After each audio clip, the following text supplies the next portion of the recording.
Do any of you guys remember Spider-Man Shared Dimensions from 2010? It was so cool to see all of these different Spider-Men. But you know what sucked about that game? Only one of them was not Peter Parker.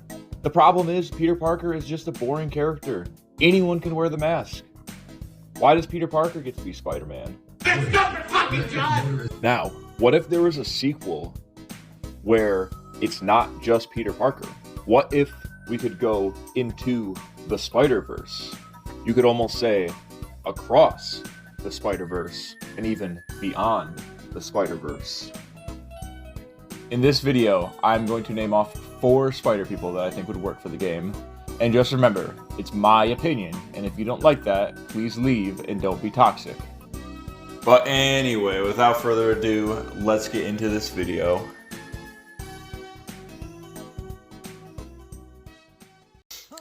First off on my list, I gotta go Miles Morales. Miles Morales is just such an iconic character. We really don't get to see a whole lot of him in media, so I think if we had him in this game, he would definitely be getting the representation that he deserves, because oh my god, Miles Morales, like, we only got like 2 movies with him. Could you imagine if we got to see him in the MCU? I really hope that we get to see that at the end of Spider-Man Brand New Day, because Miles Morales, oh my god, he's just, oh. I haven't read any of his comics, but I do love his movies, and he really is just like one of my favorite characters of all time. I don't know what you guys think, but yeah, I really do love Miles Morales. Anyone can wear the mask. You're probably thinking, wait, didn't Gwen Stacy die? Yeah, she did. But guess what, buddy? This is the multiverse. And in the multiverse, anything is possible. So for this next one, I have Spider-Gwen, such an iconic character. Totally happy to see her in a lot of stuff. Gwen Stacy is just my favorite character of all time. Definitely, 100%. I sure hope she makes an appearance in the MCU one day. That would be amazing. And the best thing about Gwen, too, is like, it's not like Marvel is milking her to death or anything. Like, they definitely have like integrity to like write good stories, not just for like any sort of like fan service or anything. And yeah, I think Spider-Gwen levels would be like really awesome. Like, dude, she's in a band. Like, yeah, man, that's pretty cool, huh? And you know, she's like such a cool love interest for Miles, you know? I mean, even though it's kind of weird that like, yeah, you get what I mean, whatever. I loved the scenes in Across the Spider-Verse. Like, I loved her story arc with her dad. Like, that totally didn't fuck up any of the pacing for the movie. That was definitely the best part. And it was so good that they ended up ending the movie on a cliffhanger to where we have to see a part 3. Like, if she does show up in the MCU, maybe like she could get her own trilogy along Miles. Like, I don't know. I just think like it'd be so cool to like see more live action Spider people than just Peter Parker. Just 'cause it's like, this dude's been around for like 60 years now. Like, we don't care anymore. We don't need that. What happens when you combine Spider-Man with Aladdin? Spider-Man India. Hey dipshit, you know Aladdin doesn't take place in India, right? Known for its fine cuisine, wisdom, and mysticism, you definitely gotta be a real Marvel fan to know that Spider-Man India is where the fiction peaks.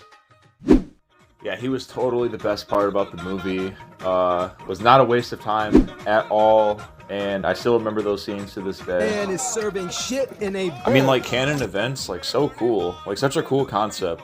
Like, oh my god, like, totally not an excuse to make everybody and their grandma Spider-Man. Honestly, I think Spider-Man India should have gotten his own solo movie before showing up in Across Spider-Verse. Marvel definitely did not run out of ideas with this one. We already have a black Spider-Man. We already have a female Spider-Man, Spider-Woman. And we even have an Indian Spider-Man. But have we ever had a gay Spider-Man? No? Alright, Web Weaver. So with Web Weaver, there's so many things that you could do to make the game interesting. It wouldn't even have to be combat. You could like do decorating and like fashion design or something. I don't know about you, but Peter Parker is just kind of bland. I need some zest in my Spider-Man. Yeah, I'm a fan! You know, there's nothing wrong with being a little zesty. And I think with Web Weaver, like, I think a lot of people would be able to get behind that, if you know what I'm saying. So that's the video. Let me know what you guys think. I really wanted to include more Spider people just because like there's so many that Marvel is churning out like every week. I would have included like disabled Spider-Man, but like how are you supposed to put gameplay in there? Hopefully not any more Mary Jane missions. Don't get me wrong, I love the Mary Jane missions, but like, you know, we have Spider-Man 2 for that. And I know that a lot of people aren't gonna agree with this video, but you know, I know Insomniac cares about the fans. They definitely respond to criticism well. And if she's a little OP, I don't give a shit. It's important to have her be a capable hero. You know, this might sound cliche or whatever, cheesy, but like you don't need to have powers to be a hero. In the original plan, she wasn't a playable character in the last mission, but we thought, hey, can we get all three? Hopefully Insomniac or whoever is in charge by the time this game comes out sees this video. I'm sure it would sell millions, if not billions.